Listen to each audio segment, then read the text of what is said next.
It's Marina. It's the last video blog.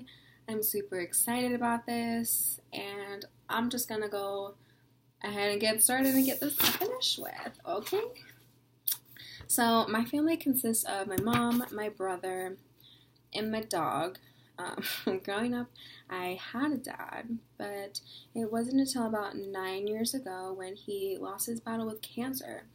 And that's when I made the switch to a single parent household. So growing up, life was completely different than it is now. My childhood was literally as perfect as I could have wanted it to be. My family was very close-knit. My parents never fought.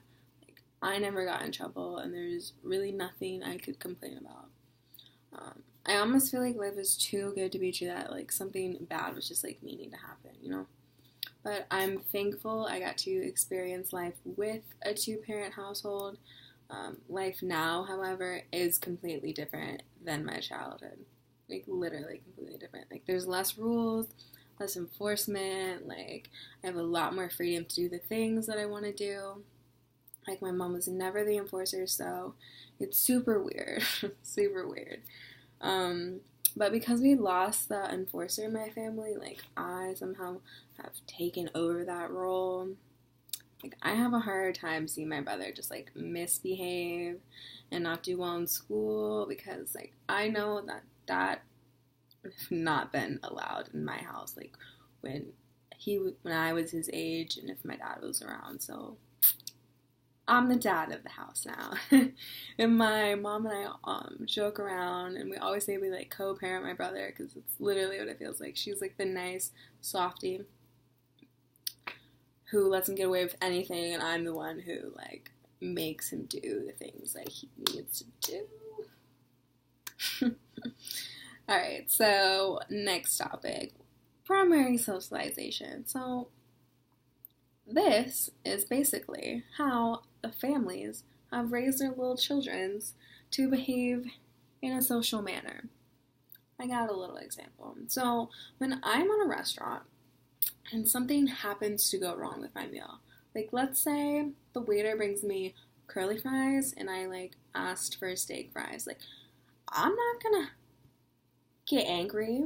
It's no big deal. I'm just gonna deal with it, and I'm not gonna cause a big scene. And my response to the problem was learned at an early age, and I know it is unacceptable to cause a scene in public, and I was taught how to treat others with respect. Primary socialization. Alright, moving right along.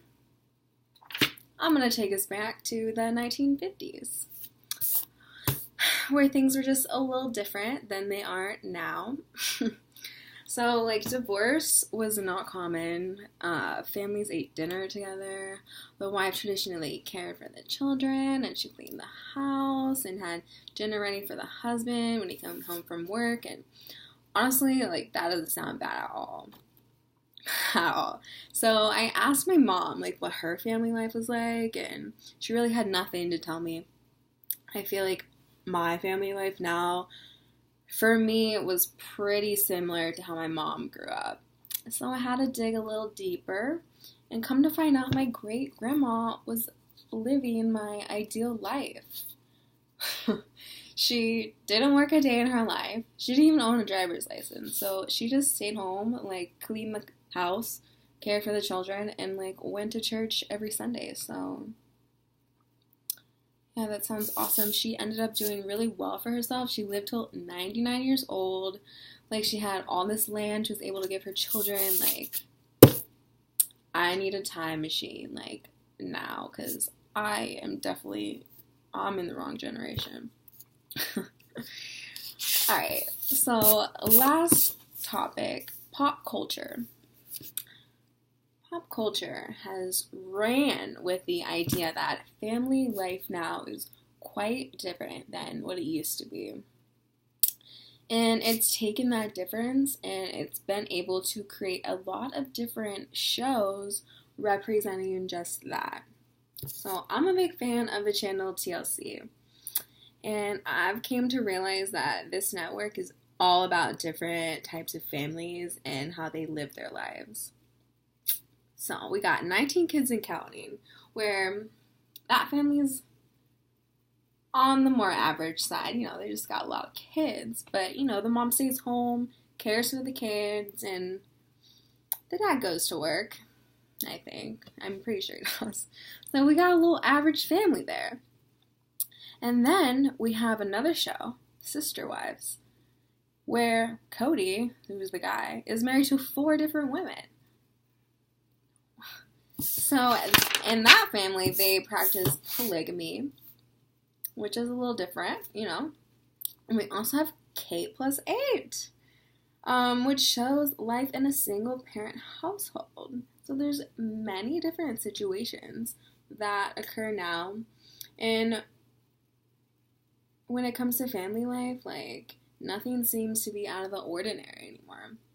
We've just become accustomed to these changing households, and people seem to be much more accepting of these changes. So basically, I feel like pop culture is doing a great job showcasing how the typical family has changed, and now there are many different situations that are now the norm when it comes to family life. And luckily, all these different scenarios make for some good TV. And that's all I have for you. Thanks for watching.